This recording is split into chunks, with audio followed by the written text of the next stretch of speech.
Billy J, shall I tell everybody about how I had a small breakdown in the middle of my Kickstarter the other day, and I needed my friend Brad Geiger to carry me through? We always share the highs. We should probably share the not so graceful moments as well. Yeah, we should probably tell them about the moments of genuine flop sweat. Yeah. So I'm in, I don't know what it was, week 2 of my Kickstarter, and it had gotten to a very comfortable point by that point. It was at $99,000. Yeah.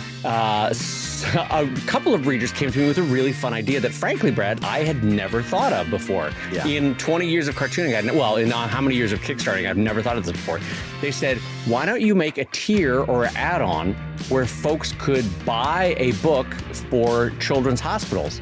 Here is an organization. In fact, they suggested a couple of them, and I got on the phone with one of them and said, here's an organization that gathers books from Image and Marvel and DC and sends them to children's hospitals around the country.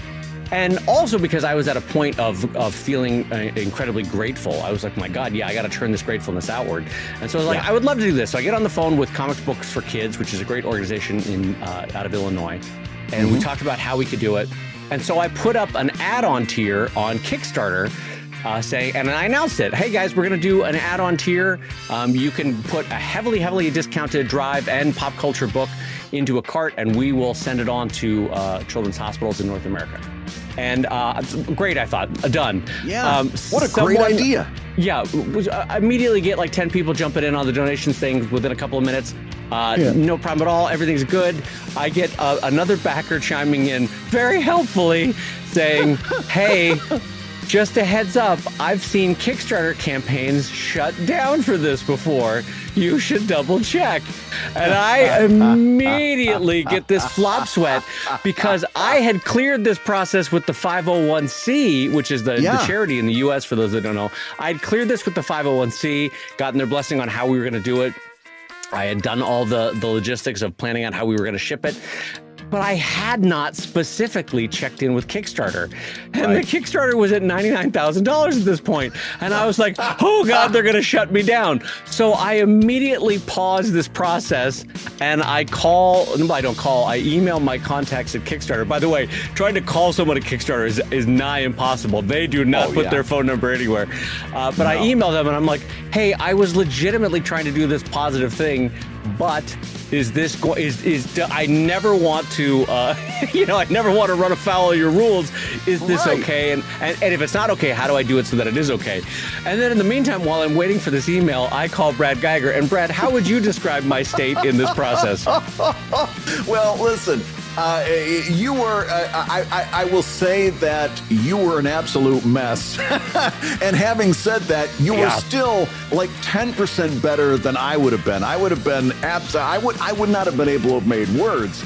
You were still in the word-making phase of mental cognition, but you were a mess. You were very upset, and you're like, oh my God, I've done this thing, and now they're going to shut me down, and I don't know what I'm going to do about it. And it's all these run-on sentences, you know? Yeah. And I'm like, and I said, let's hold up just a second. First of all, you immediately put a stop to it. So they can't shut you down because you did this thing and then stopped it because you were afraid of being against the rules. They can't possibly do that. Number two, this is a finite problem. You've only got a finite amount of people that used this special tier. Right. And the worst thing that can happen is you find out it's against the rules. You cancel their pledges or cancel the add-ons, whichever is more easy. Right. And you say, oh, we couldn't do this, and everything's okay again, you know? But at the bottom line that I said that I think this one kind of, I'm trying to find ways to at least help you calm down until you get a definite answer from Kickstarter, right?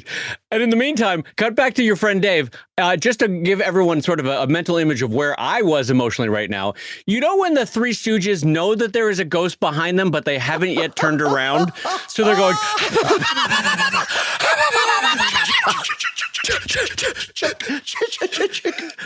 Oh yeah, I guess I'm thinking Abbott and Costello. I'm not thinking of Three Stooges. That's where I was. I was like, oh God, what have I done? Because to me, and the candle is still floating across the coffin.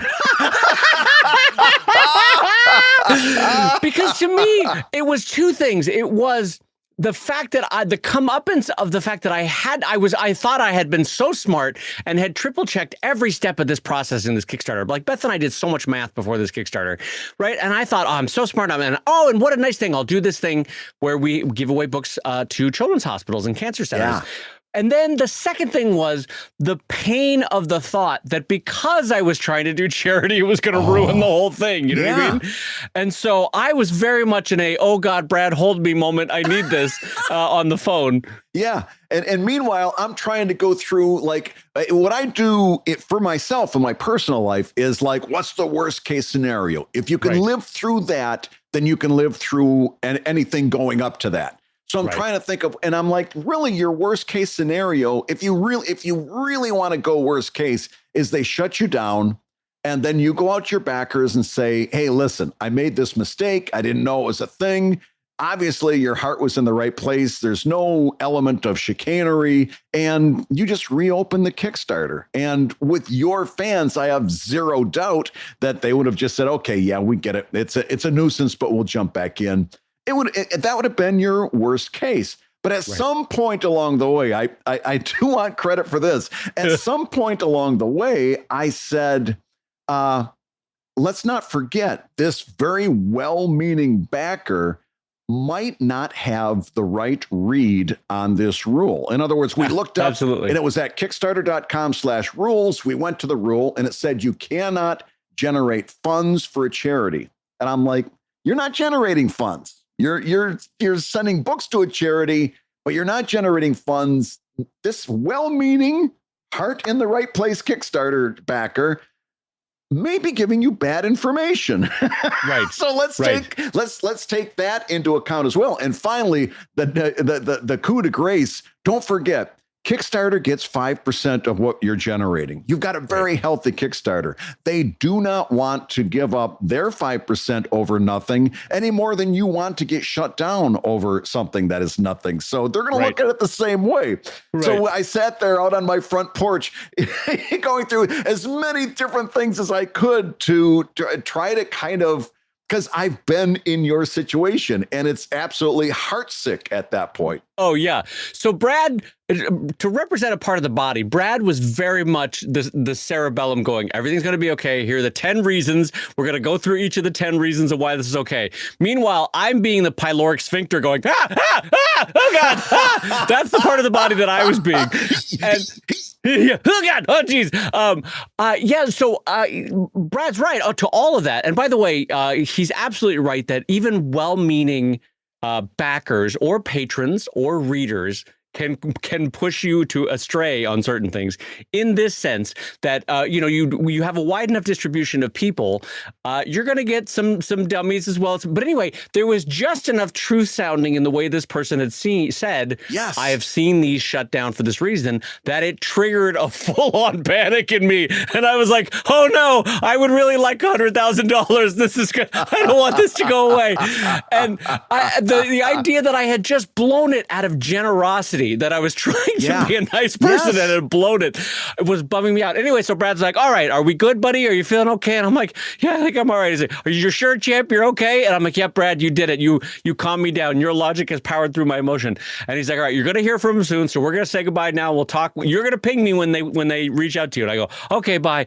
And then literally there's a half-second pause. And I'm like, I just need to hear it from your voice one more time, and it's going to be okay, Brad.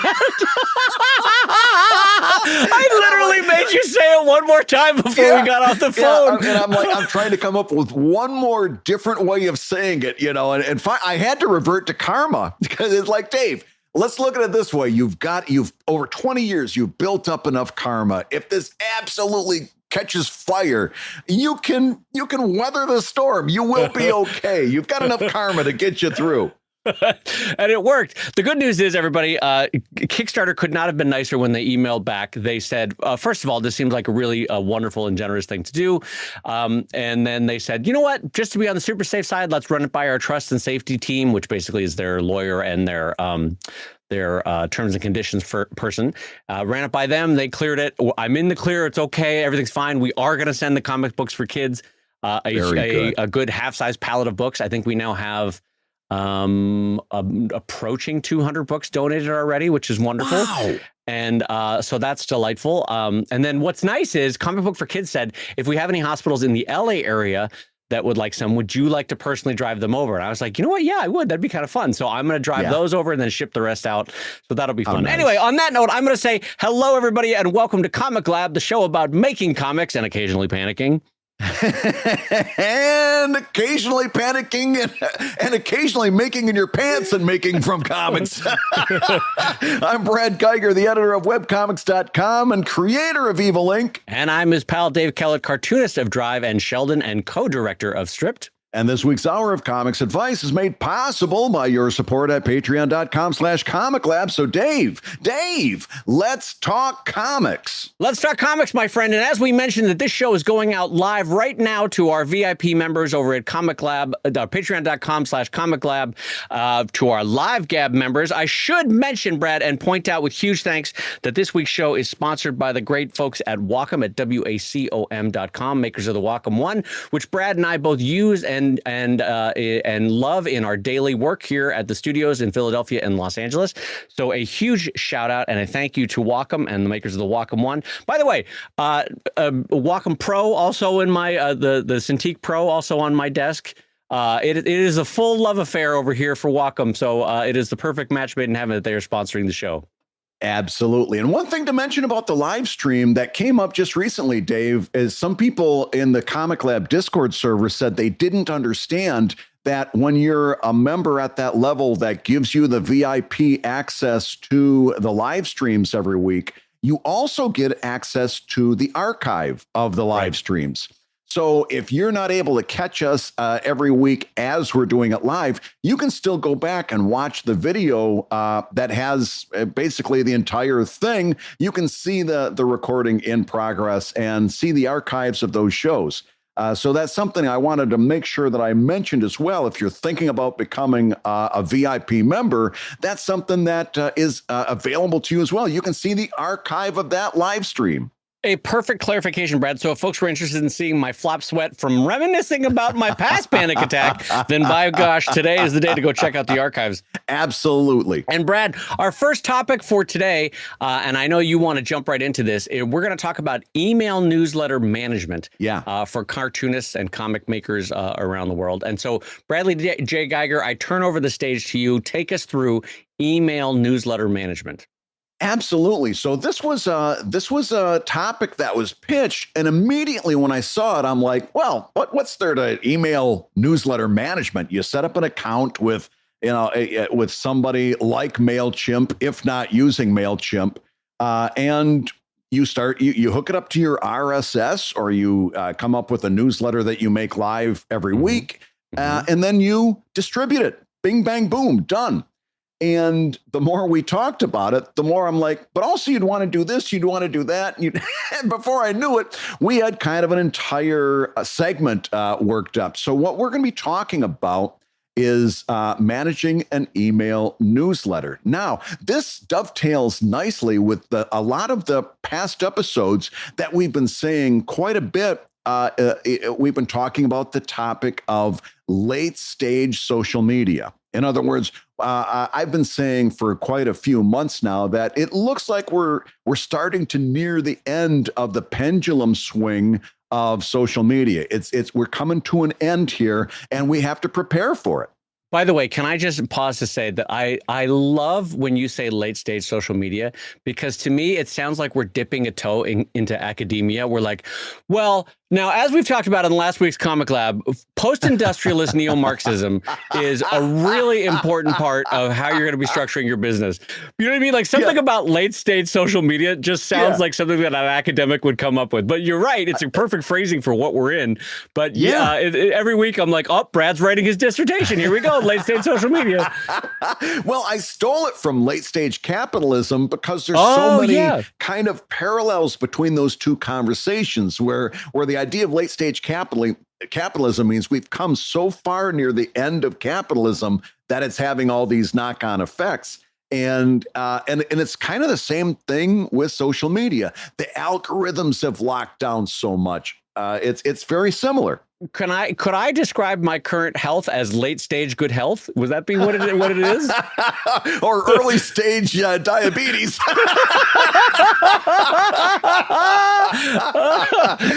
I'm laughing because I'm crying. You and me both. So yeah, I think that we need to start planning for a post-social media future. I think at some point, and we've talked about this a few times, and this also double dovetails into one of my long shot theories that RSS is going to be involved somehow in the next phase. Oh man, from your lips to God's ears. I don't know how, but that would be wonderful if RSS came back. But obviously most of your email newsletters, by the way, come right off of your RSS. I keep jumping on your toes. I'm sorry about that. But I got to say this about RSS because every time we say, boy, I hope RSS comes back, there's always one 55-year-old programmer that comes in and goes, I've never given up on RSS. I'm the one that still uses it. I love RSS. Yes, all right, Greg, we get it. You still use RSS. The rest of the world does not. And that's why we say we wish it went back. But thank you, Greg. We understand that you're still a Java programmer and you use RSS all the time, but no one else does. Thank you for keeping hope alive. Enjoy your Netscape browser. And we're going to go back to the show now. Enjoy your Netscape browser. Oh, zing.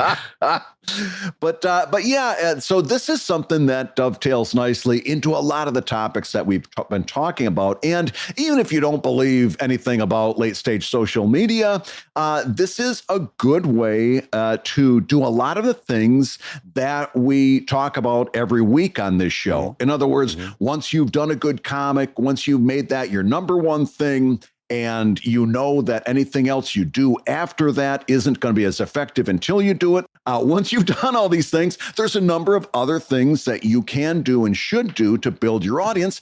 This is one of them. It's an email newsletter.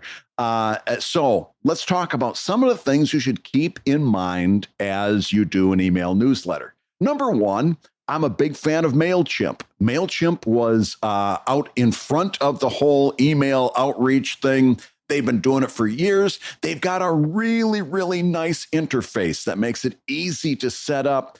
They've got all this stuff down pat.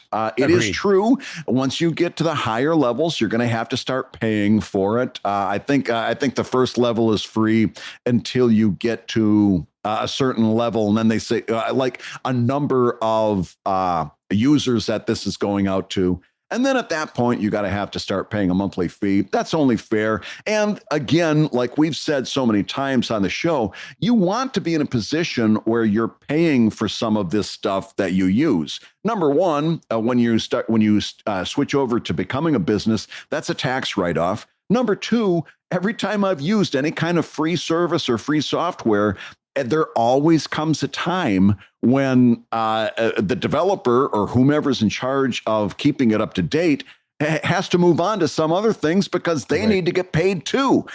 So I would just assume pay for some of this stuff than have free stuff because I know that person's getting an incentive to keep this thing going.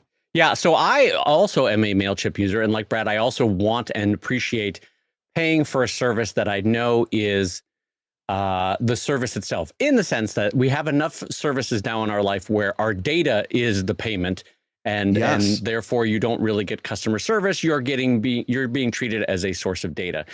Anyway, one of the things about MailChimp that we should all keep in mind is you are paying for service. It's very usable. The interface is great, but Apple is rolling out iOS 15 in the Mail app in the fall, and that's going to be much like they've done with apps, Brad. Apple's done with apps. The Mail app is going to be scrubbing tracking data from the way it handles mail. So one of the things that's going to do is it's going to diminish the usability of MailChimp in terms of tracking what's working and what, because right now you can see what percentage of people clicked link number 1 in the email you sent out versus link number 2 versus link number 3. You can see where you can kind of see where their eyeballs stopped reading, if that makes sense. Yeah. You can see who opened, who didn't open, all that sort of stuff. A lot of that tracking ability for Apple will be going away in the fall with the revised Mail app. And frankly, as a user, I don't mind that. I think, God, we could all use with a little bit more control and privacy in our lives. So that's great. But it does impact us as creators with our ability to finesse what's working. Having said that, I'm okay with it, broadly speaking, as long as people are getting the emails and they're opening the emails. So that's one thing to talk about. Actually, with MailChimp, or the one thing that I would like to talk about with MailChimp is that when you're sending people to your mail list, you're going to get a landing page with MailChimp. And Brad can talk about the landing page in a minute. But one thing I want to talk about is you can give them different options for how they would like to receive their mail.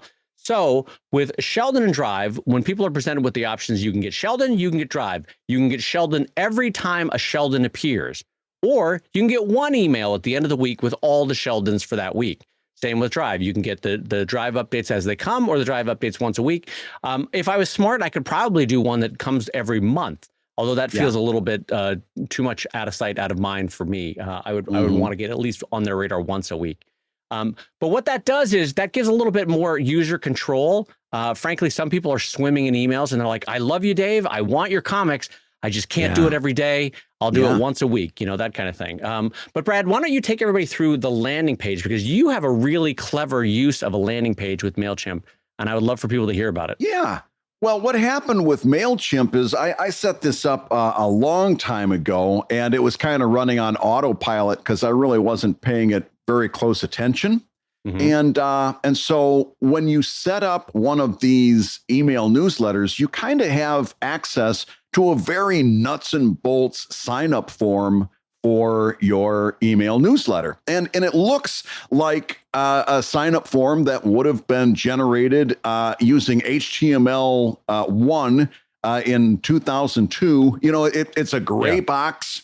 It's got name and then a field, email and then a field, and a couple of radial buttons, and you're done. And it's kind of the default. It was the default that I was using for a long, long time for signups. If somebody wanted to sign up, if I was promoting a sign up, I sent them there. It had this long, bizarre URL, and it looked like something from 15 years ago.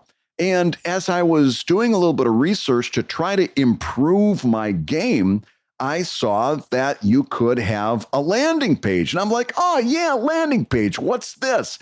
Well, it turns out you can actually design an entire landing page. So if somebody wants to sign up for this newsletter, you have it designed exactly the way you want it to look. So I've got a solid black background. I've got a tagline that I've been using that I'm going to talk about in a little bit. The sign up form, a cast shot of my characters for my strip. I've got it. It looks very nice, very well designed, very professional. The URL is some derivation of MailChimp. I'm looking, trying to see if I can find it right now. No, but that's I'm okay. afraid Well, let me tell you this, though, Brad, is that I, like you, had the sort of default from a few years back set up for my mail landing page. And when you alerted me to the idea of like, hey, have you, because it's tricky to keep track of everything. And Brad alerts me, hey, there's a new landing page feature on MailChimp. It's so much better. Brad's is so much better than mine. Beth and I are about to do a deep dive after this Kickstarter. Once we get the books off to production, our mailing list is basically sort of our next big task, because for all the reasons that Brad and I will be talking about today. But one of the things we're going to be doing is shaping our landing page to be more like Brad. So I would highly recommend you guys go check out Brad and his landing and his use of MailChimp with the landing page, because it's very welcoming. It's very warm. It's very easy to navigate. And it's got, I think, one of the most effective little taglines. Well, let's just go right to it, Brad. What do you got on there? Let's talk about that tagline, because I've been using it on social media quite a bit. We've gotten to, again, this goes back into the late stage social media. At this point, everybody, including my mom, understands what a social media algorithm is. We've heard that word so many times in so many different usages. Everybody knows what the algorithm is. Everybody understands that it throttles the content that they are getting through social media, and everybody's a little bit sour about it. I would not have used this tagline 3 or 5 years ago because I didn't think we had hit that point yet. But now we're at the point where when we talk about the algorithm, people are already kind of fired up about it.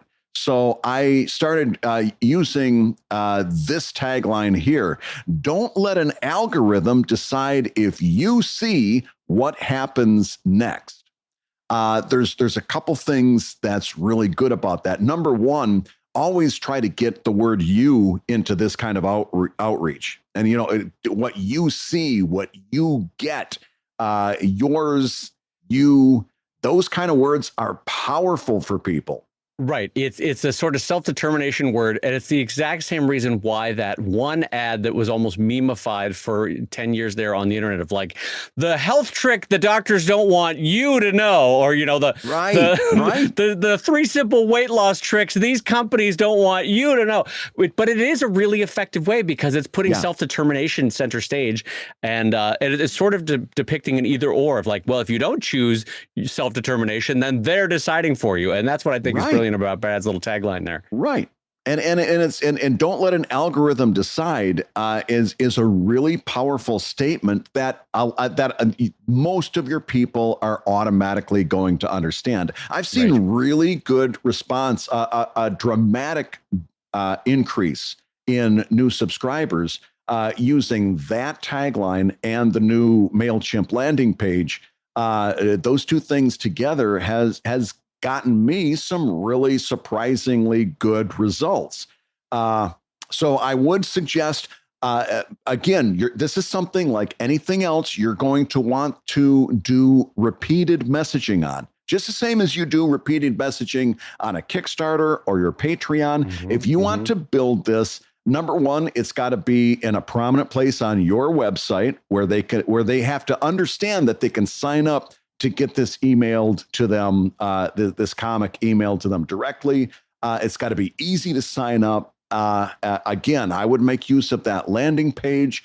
And in your social media messaging, you're going to want to come up with some kind of derivation of that phrase. And if you don't like the one that I wrote, write one of your own that fits your phraseology a lot better. But what you're trying to do is get people to understand that this is the outcome.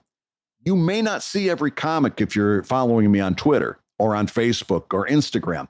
This is a way that if you actually get interested in this thing that I'm doing, you can keep track of it every time it comes out. You are in control of your reading. Right.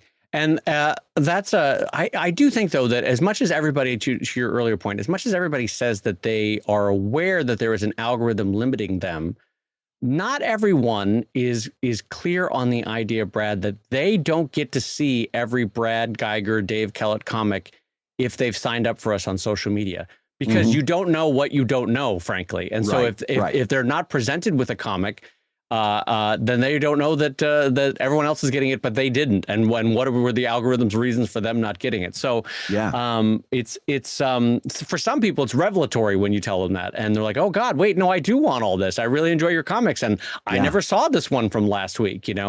So I'm almost thinking when I redesign my thing, I might have a visual that says like, here's the last 10 comics, and then literally have an X of you didn't see these 4 because the algorithm didn't show them to you. Give them a visual example of what you didn't get by the algorithm. Here's another outreach phrasing that I use that I've gotten really good results from, and that is for my Evil Inc. comic, which is a storyline. It's an ongoing storyline. If I'm posting something that has a cliffhanger in it or has a really significant moment, or if this storyline is building, my outreach at that point is going to be, don't miss what happens next. Yeah. And and to say the only way to really make sure that you see what happens next is to sign up for the email newsletter. Right. You want to see what happens next. You don't want to miss this. This is a very, very significant part. Now, the way to do it, take charge and sign up for that email newsletter. And to step back a bit and give you guys a broader picture before we move to the next topic. You might be thinking, well, this is just Dave and Brad complaining because they haven't figured out how to use Facebook right, or they're not using Instagram right, and that's why they're complaining about it. This is a broader picture that I think is reinforced by multiple other cartoonists. I'm thinking of like Matt Inman of the Oatmeal in this case, who, let's be honest, built an amazing following on Facebook. Did gangbusters, and now is saying out loud in comic and in tweets, guys, you got to stop following me on Facebook. Follow me on my mail newsletter because I can't even reach a 10th of you without paying for it. And in every step of the way, as a user, as a creator, as a community, the experience has been diminished. And so to own and control your own career, which is something that Brad and I always say, we're really going to start advocating more and more for an increased pitch towards newsletters. And now, listen, that's imperfect. As Brad says, it's going to be cost-based. You're going to have to pay for it. There's going to be mail limitations. Right now, even Google Mail, Gmail has shunting sometimes into spam and things like that that you might not have expected.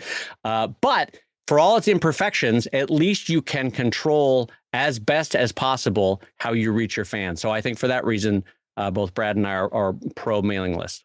Absolutely. Hey, if you're listening while you work, take a minute to stand and stretch. And while you're doing that, we're going to tell you why you should join us on Patreon. When you do, you're going to get hours and hours of podcasts that we've recorded just for backers. And exclusive Patreon posts that go even deeper on ComicLab topics. And access to our exclusive Discord server, which is a thriving community of professional cartoonists. So you can support the show you love and get tons of actionable resources for your own cartooning. And listen, if you can't swing a pledge this month, we get it. No worries. Yeah, listen, you can still support the show by rating us wherever you get your podcasts. Just leave a 5-star review and a few kind words. That, along with mentions on social media, is incredibly helpful. Now, everybody, let's talk comics. Now, as you're setting your mailing list up, there's one more thing I want you to think about, and it goes back once again to something we've been saying a lot over the past several months, and that is this. I want you to have that comic in your email newsletter as a vertical scroll, and I'll tell you why. Google themselves have done research that says that 75% of Gmail readers or Gmail users are accessing their email on their phones. Wow, really? I did not know that number. Wow. 75% of them are accessing email on their phones. So you want to send your comic out in a format that it can be read on their phone. They need to scroll right down through it. Again, much like social media, the same logic applies. You don't want them to have to jump through a lot of hoops. In other words, sometimes way back in the day, I had mine set up that if you got the email, you clicked a link and then it brought you over to the site where you could read the comic, right? We're not doing that anymore. We want to cut those jumps out. You want to open that email and start reading the comic right there. And the best way to do that, don't make them pinch and zoom. They're not going to suffer that for very long. You want that in a vertical scroll. I gotta tell you this. So everybody at home listening, imagine Brad as he's saying you need a vertical scroll, but as he's vertically scrolling, he's got this very limp-wristed, limp-fingered finger that's like scrolling in midair. And the problem is he's doing it right in front of the camera. So all of a sudden it's like the showers at the gym are I don't know what I'm looking at as Brad is scrolling. I'm like, where is this camera, Brad? Stop limp fingering this camera. I don't know what's going on with this. I do not enjoy this. This This is not what I signed up for doing this podcast. I'm just looking at it now, and that's Stop talking about vertical scrolling. No more finger. Get it out of there. Get it out of the camera. Oh, God, I don't want this. I'm learning too much about Brad. Oh, God. All right, Brad, I'm going to jump us into our next topic. And this one comes in from our friend Donald over at patreon.com/ComicLab. And Donald writes, hey, guys, have either of you ever considered wrapping up your current strips and starting a new project all together? So, Brad, have you ever considered folding it in, throwing in the towel, giving up? Donald, are you trying to tell me something, Donald? What kind of have you ever considered stopping what you're doing and just think about it, maybe, you know? Hey, Brad, I just a quick note, Donald, we're joking around, but Brad, have you ever considered the cold embrace of death and how nice that might be, Brad? Just the sweet, just the quiet of it all. Does that not sound lovely, Brad? Getting a little rest for once, yeah. No, obviously, Donald, we are kidding, but have we ever considered? Yeah, I absolutely. I think that at some point. Just to bring you back to the beginning, I started Evil Inc. as a comic strip, and I started with the two characters in a married, happy relationship.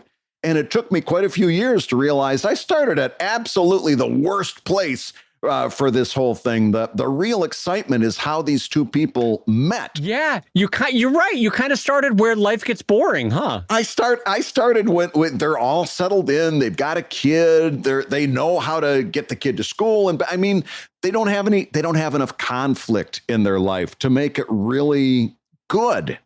You started the story at the point in most marriages where people go, what about a vacation? Wouldn't it be nice to have a vacation? You know what I mean? I started right when things start to settle down, and maybe psychologically that's where I was most comfortable, was with everything nice and balanced. Right. But it wasn't great for the story. So when I rebooted the comic in 2016, I rebooted to the point where these two didn't even know each other. They obviously weren't married. They were going to run into each other, and the relationship was going to blossom. And I've been doing that, and I've gotten them to a point now where they're kind of together and starting their relationship. At some point, when this whole thing comes full circle, I'm going to have to make a decision. Do I branch off and start following another relationship? Do I change the purview of the comic itself? Because really the comic, along with being a corporation for supervillains, has been very much about Captain Heroic falling in love with a supervillain, Mismatch. Right. And when that comes full circle, I've got to make a decision. And I am 50-50 about changing Evil Inc. or just putting a pause on it and experimenting with starting something completely different, just starting a whole new thing. And I got to tell you, that excites me to no end. Wow. I don't know that I have ever heard you describe it that way in terms of your plans. That's kind of exciting that that's a possibility, that you might say, you know what, put this on hold, pause it, start something entirely new.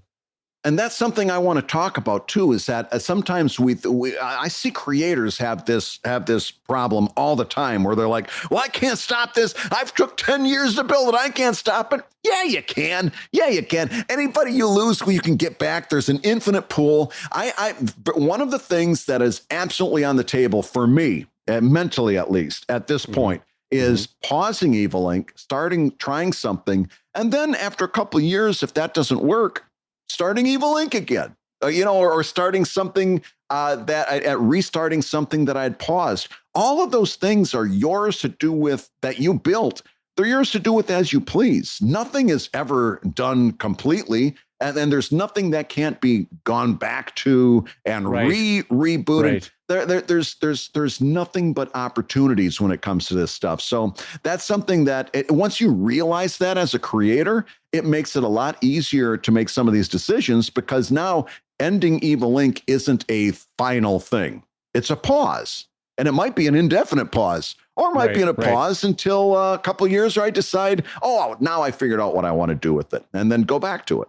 Well, in a related note to the idea of pausing, somewhere, I don't know, 5 years ago, 6 years ago, a number of creators, and I honestly don't know who did it first, a number of creators introduced the idea of seasons, We're ending this season of my comic Skip Bibbles, and we'll restart the new season of Skip Bibbles in the fall, that kind of thing. Yeah. And so for one thing, it gives them a mental break, but it also gives the audience a clean break to say, like, that chapter is done. That part of the story is done.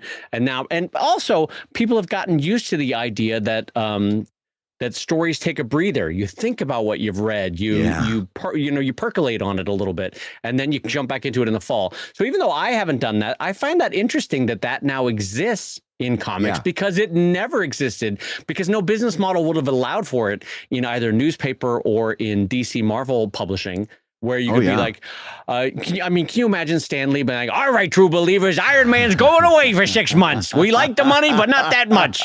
So we're going to just put it on pause. So I like that idea. And I appreciate that you might step away or pause Evil Ink with the caveat that it's yours to control and own. If you want to go back to it 5 years later, 10 years later, you can.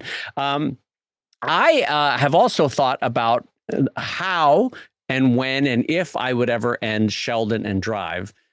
Drive is unique in that it has a definitive end. It's a 5-act structure for that story. I've got about another 5 years to tell that story. So it'll be about 15 years for me to do the whole thing.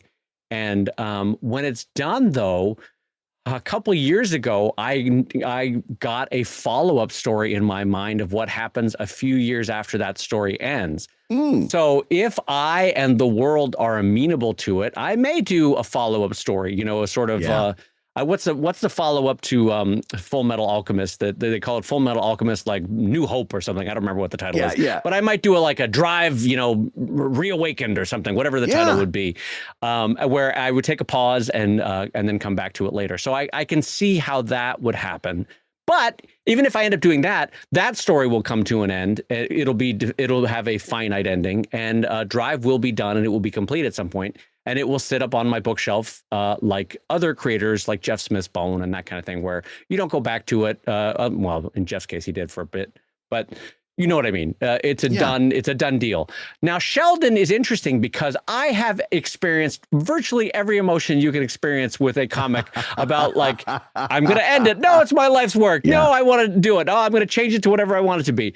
And I'm very comfortable right now with its publishing schedule and its topics of daily discussion on the strip and how it does it, or whatever I want it to be.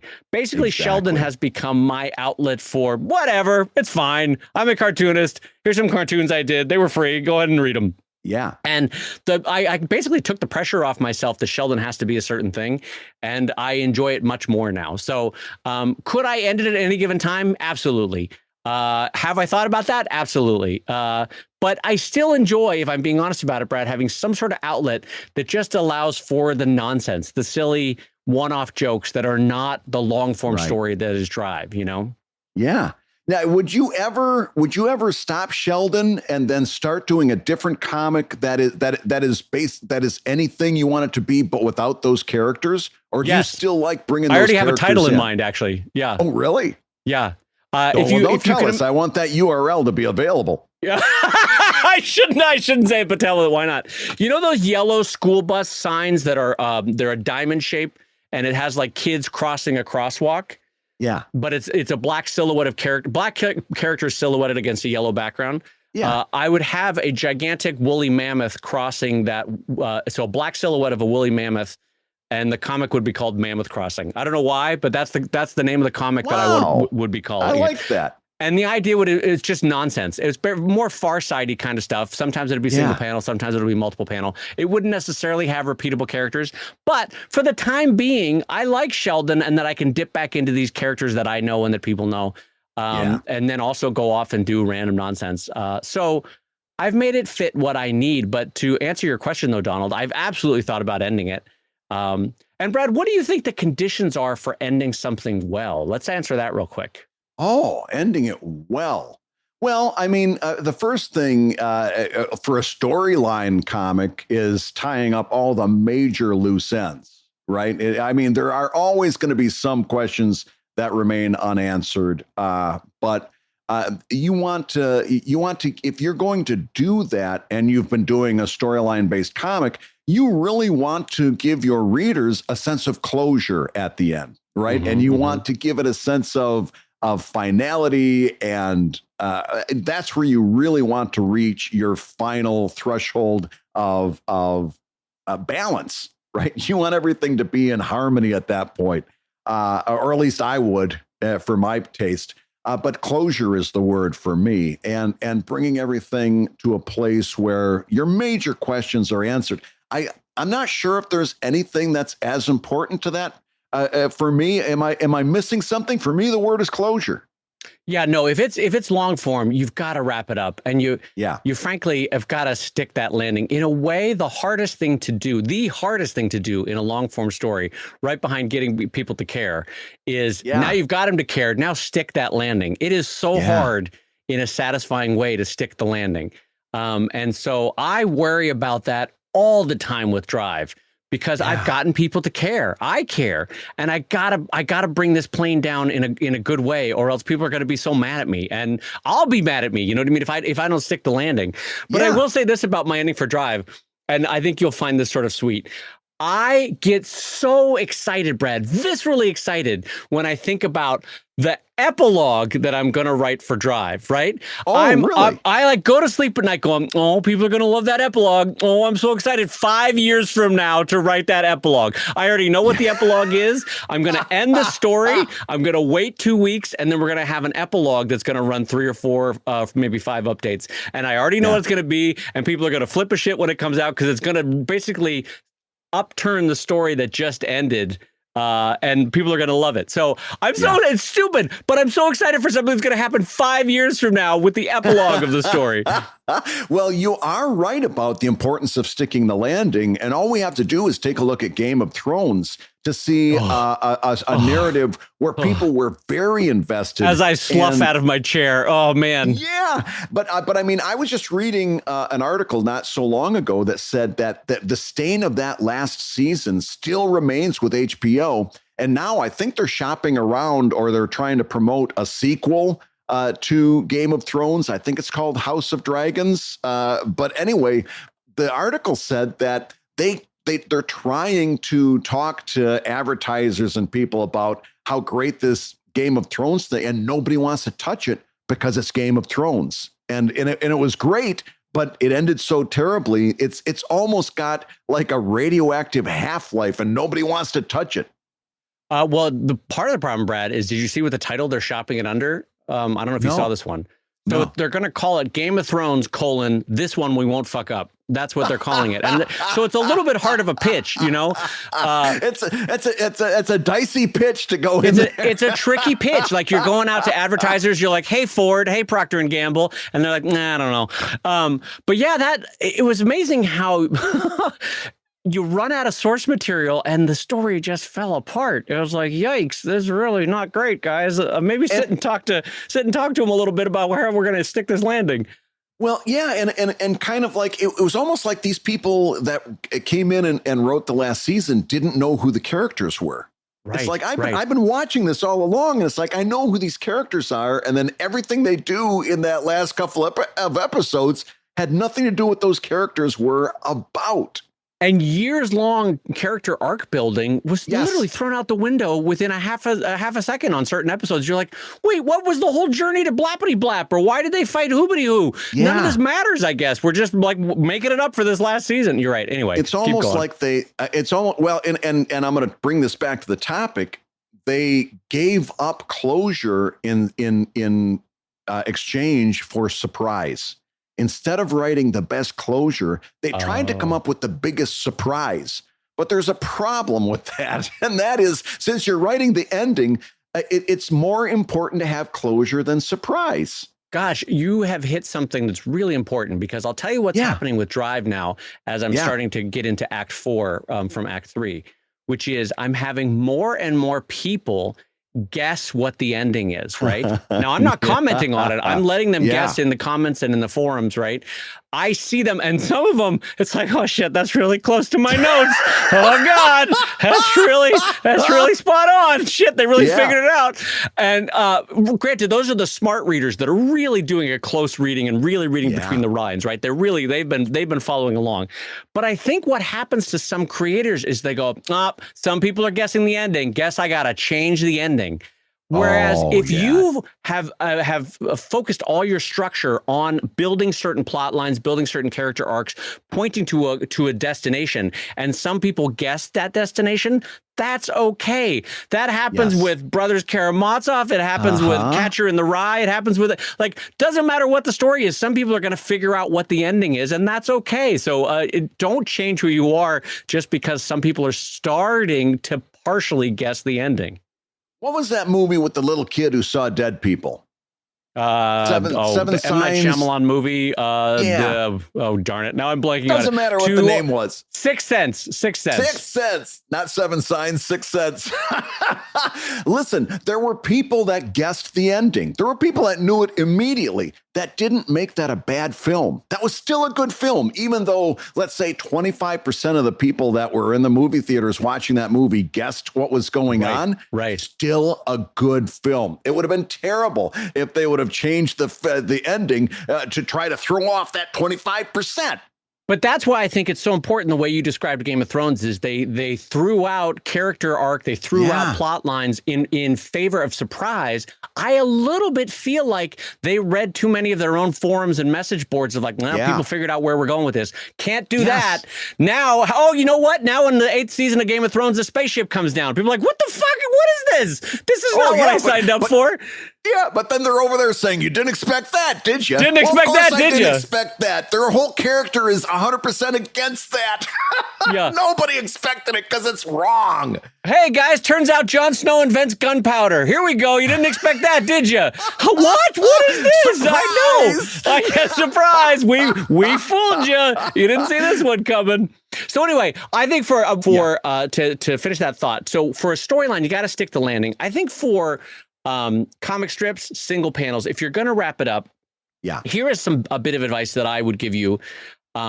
Every cartoonist that I have ever known that ended a strip, once they're done, that site never gets maintenance again. They're like, shine it. Why put effort into it? So as you wrap it up, put a half day of effort just to cleaning up bits of code here or there. Get rid of old announcements for conventions you went to in 2006. You know, this kind of get rid of all that chaff, basically. And streamline the site so that it can exist as an archive that people can go enjoy.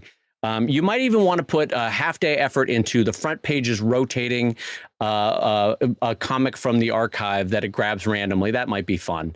But what I'm getting at there is don't just leave it, because I've seen a lot of people do that and they become derelict, kind of sad real quick. So kind of try to wrap up the website itself with a bow so that it could be enjoyed for future readers. It's like a ghost ship still floating out there on the internet at night.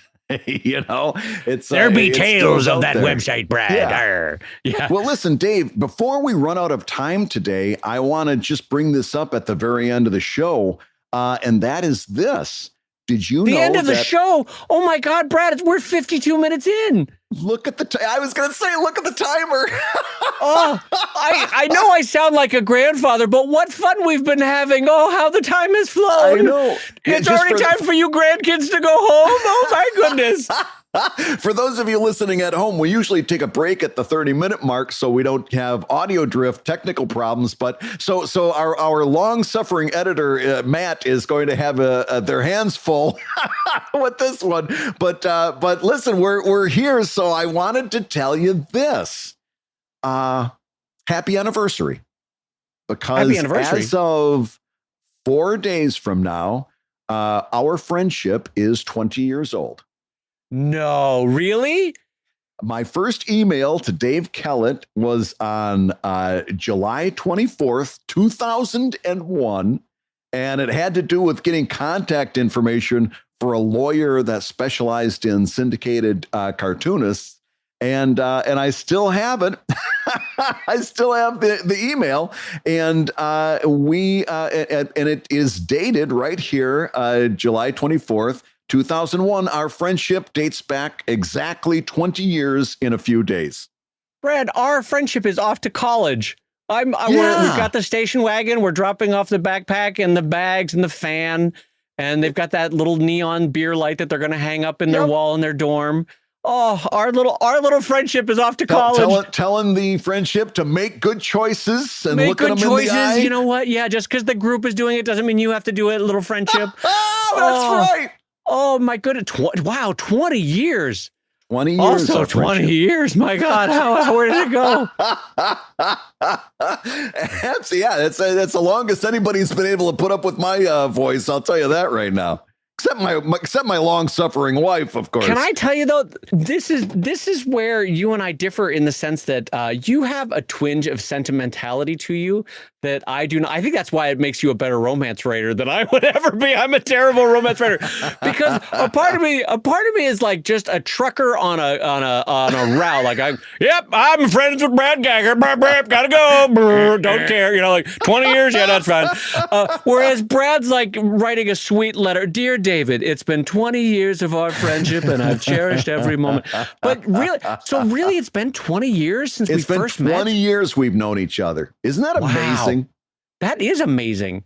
That is a lot of Comic-Cons. I mean, when you look back on all those permutations on what we've done during that time, like going back to the Blank Label Comics forums where we would every day have these private forums. We would talk back and forth and talk about strategy and stuff like that. Keen Spot, getting pulled up from Keen Space into Keen Spot. What a thrill that was. Oh, remember the internet dramas of our 20s? Oh, God. Oh, my God. Well, yeah, if you tried to tell people today, what's amazing is, you try to tell people today that at one point there were entire flame wars over print cartoonists versus web cartoonists, and that these two factions would fight tooth and nail and get really nasty. There would be some real nasty things said back and forth. If you tried to tell somebody in college right now that was the case, they wouldn't know what the heck you were talking about. Yeah. First of all, they'd go, print. What's that? But that's my point. It's such unnecessary dramas. Boy, I'm so glad that all of that phase of cartooning is behind us. Where maybe that exists for younger cartoonists that are on webtoons, and I just don't see it. How would I know? But we had some big personalities in comics that were frankly just stirring the pot, and I'm so glad that that's all over now. But anyway, 20 years of friendship. That is great, my friend. That's fantastic. Yeah. And so I just wanted at this point in the show, I just wanted to congratulate you on 20 years and here's to the next 20.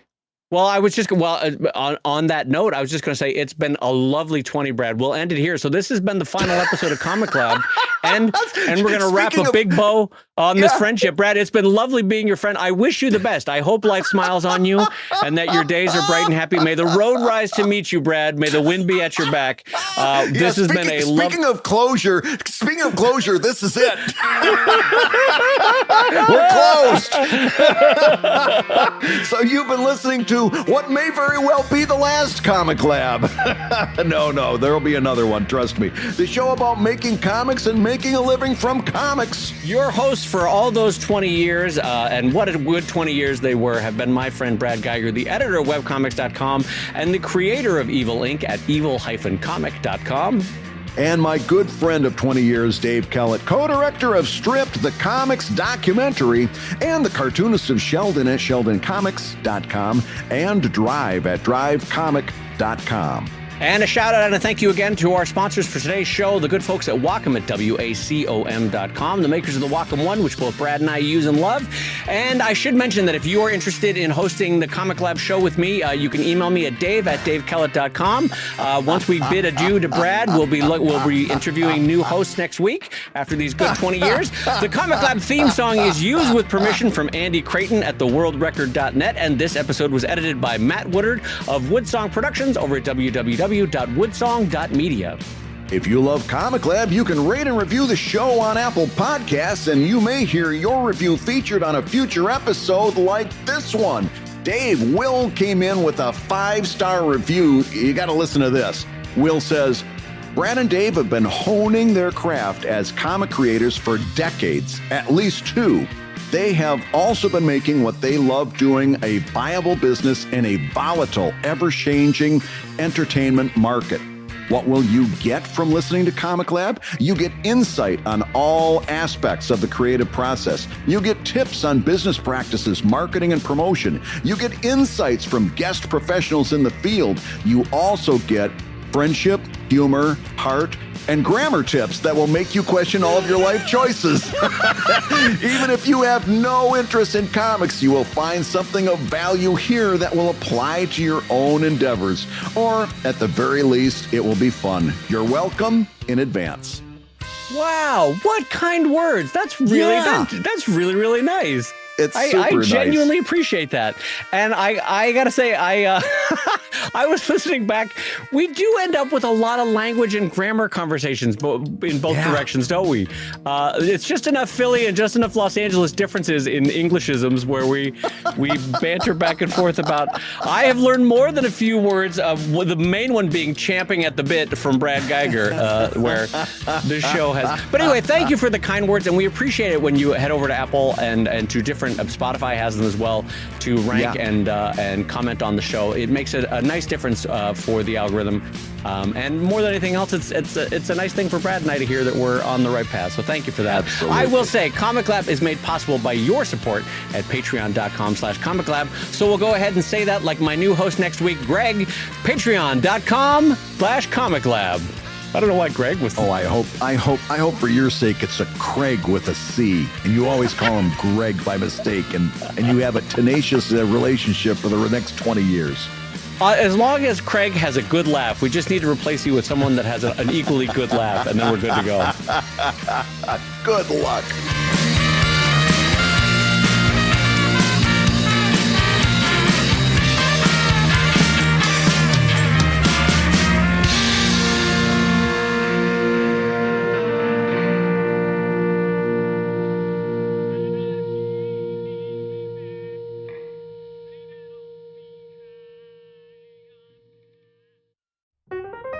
Excelsior, true believers, it's time for Sensational Stan shatters some Shakespeare.